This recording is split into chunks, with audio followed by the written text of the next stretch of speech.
El tercer dijous de novembre es celebra el Dia Mundial de la Filosofia, una celebració promoguda per la UNESCO, que com probablement sabeu és l'Organització per a la Ciència, l'Educació i la Cultura de les Nacions Unides.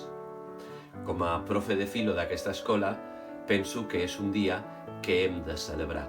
I m'agradaria explicar-vos molt breument què és això de la filosofia. Perquè en el fons filosofar només és pensar. Filosofar és tenir un esperit crític davant de tot allò que ens han ensenyat i hem après. Filosofar és tenir pensament propi. Quan fem classes de filosofia, expliquem allò que altres han pensat, perquè cada generació no pot començar de zero.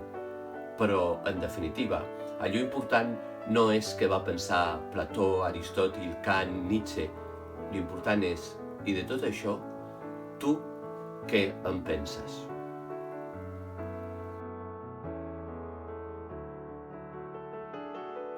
És veritat que sempre hi ha qui s'estima més viure sense pensar, perquè pensar de vegades provoca una certa insatisfacció.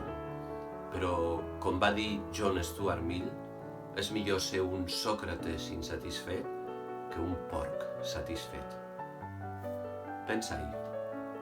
Bon Dia Mundial de la Filosofia.